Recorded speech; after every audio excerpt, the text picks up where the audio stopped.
All right, today we're making shrimp toast, one of my favorite Chinese restaurant appetizers. It's a great appetizer for the holidays. It's a great way to use up frozen shrimp in your freezer if you only got a pound or so. And I'm also going to show you how to make a nice fruit sweet and sour sauce. First thing I want to do is I want to get my green onions chopped. Take the rubber band off, tap with a knife, get all those root ends towards the end. You just want to nip that end off. You don't want to cut a big hunk of onion off like this. You just want to get that root. You want to waste as little onion as possible.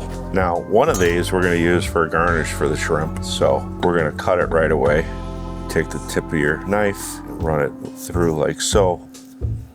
Okay, we'll stick that in a cup of cold water and let that soak. Now for this recipe, we're going to need 6 green onions, 2, 4, 6. And we hold the knife with 3 fingers. We angle the knife away from us. We hold the food with our left hand. As we get to the end, we just slow down our dice.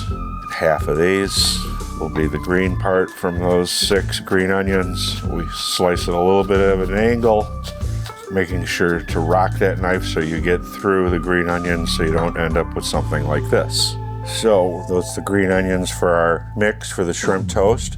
Now with the rest of the green onions, I'm going to take the green and I'm going to go at a severe angle, like so, and cut those at the bias for my garnish. You know, towards the end, I re-grip my food and I slow down so I don't cut myself. Okay, we're going to save that for garnish. Okay, so for our shrimp toast, we have 12 ounces, and I like to use Gulf of Mexico shrimp. These are peeled and deveined.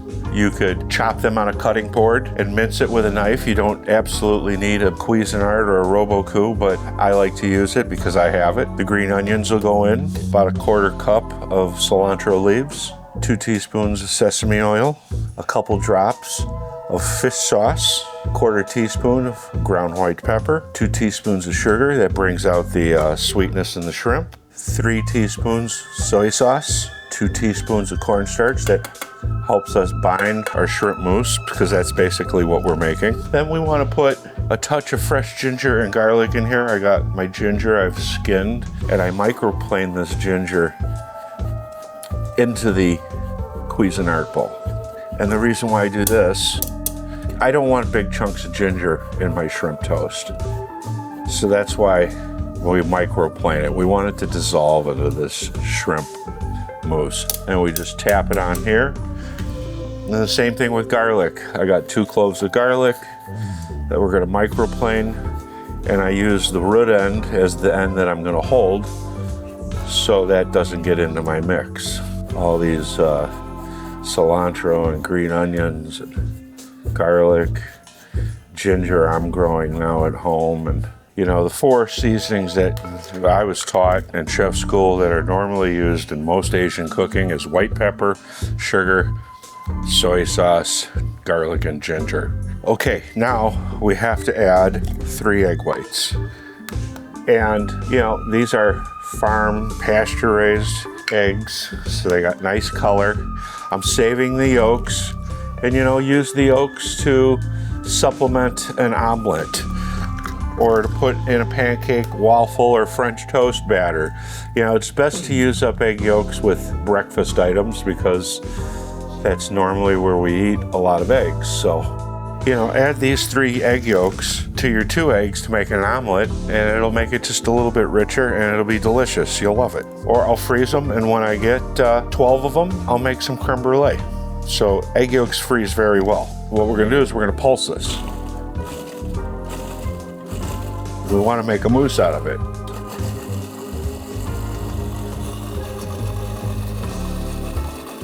We're chopping up that shrimp. We're blending it in with the egg whites. And we're going to add 2 slices of bread to this.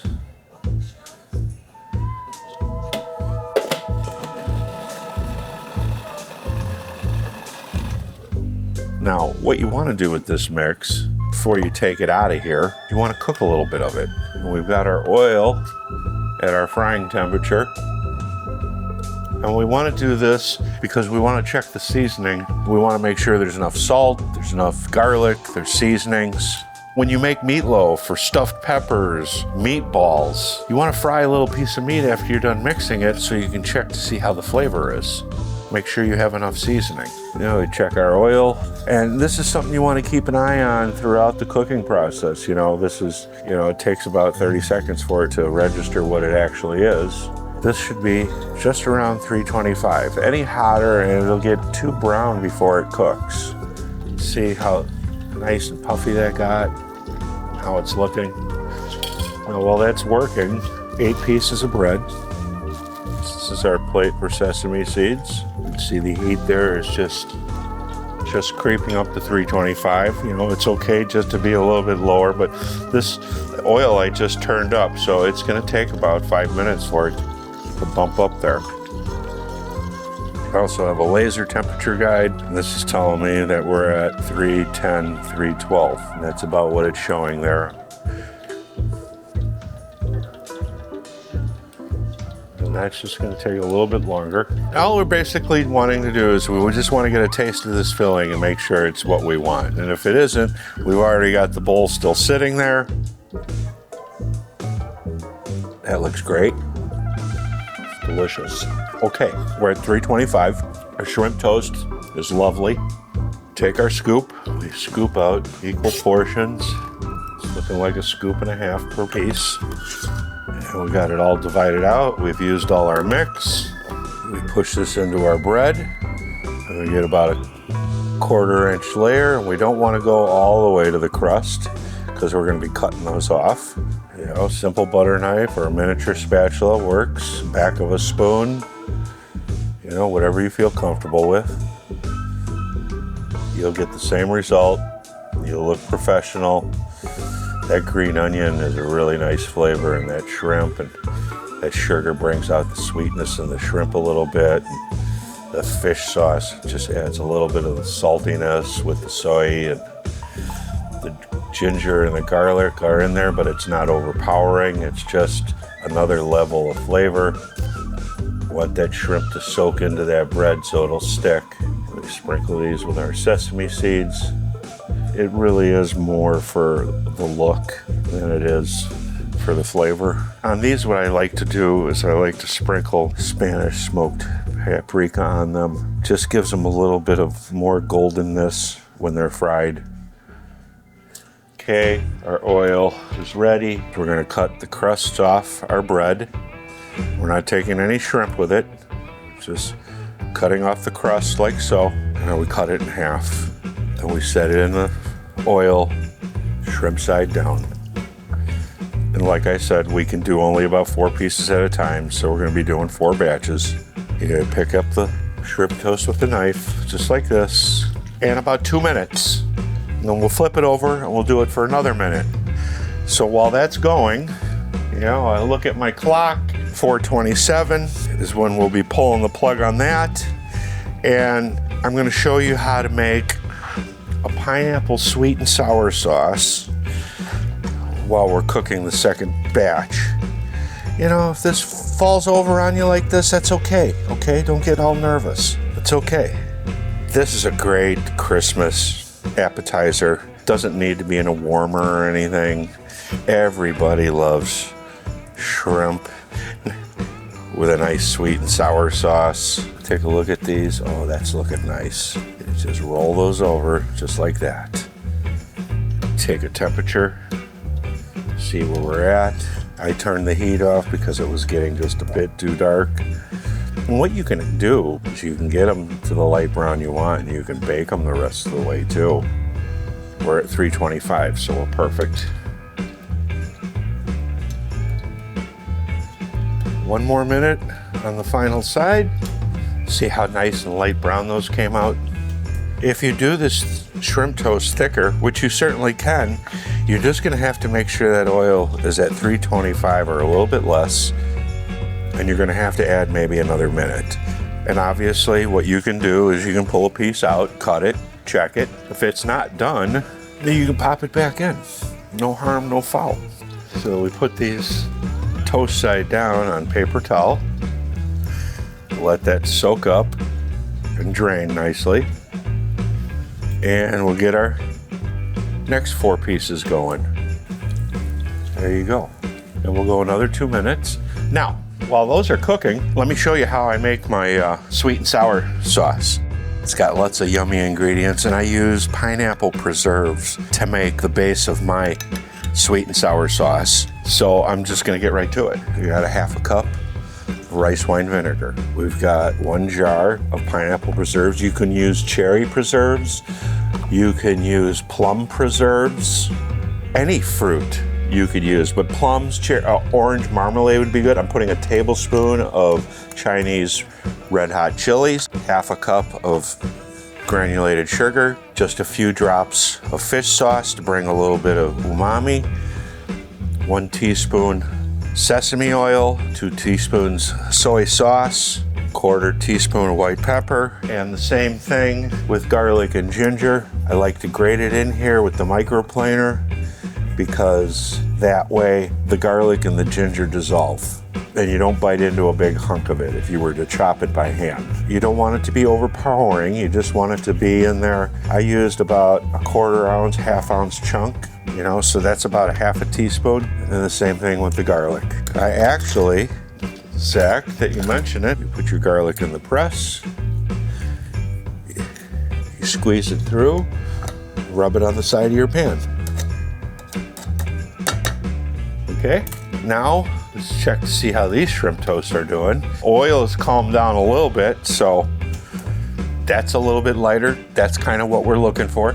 Now, I've got all the ingredients in my sweet sour sauce. I'm gonna turn that on, low flame. I'm gonna give it a good mix right now, and we're gonna bring it to a simmer, and it's all done. There's your sweet and sour sauce. It'll give you a 1/2 quart.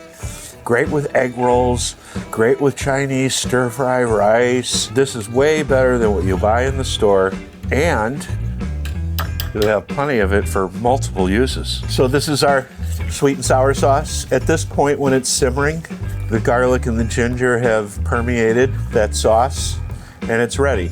I like my sweet and sour to be a little bit on the thinner side, but as I said, if you want a thicker sweet and sour sauce, you can thicken it up with a little cornstarch.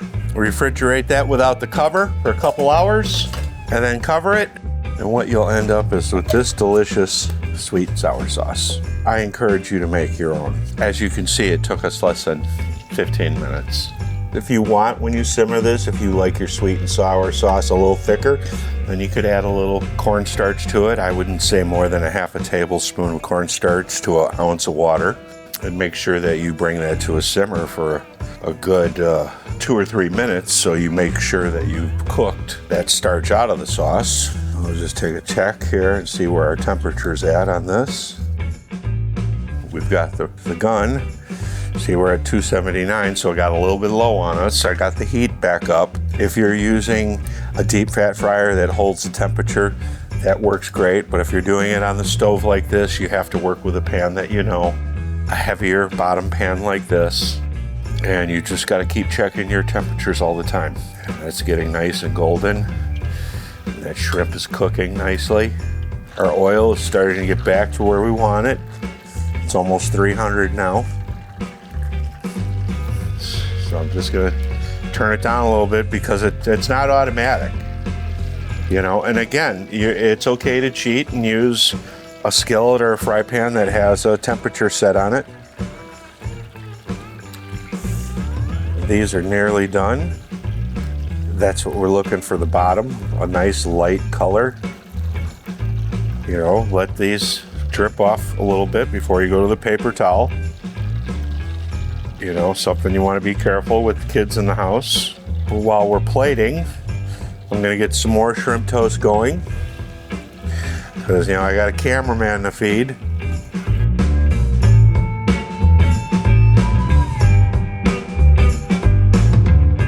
And that's our shrimp toast.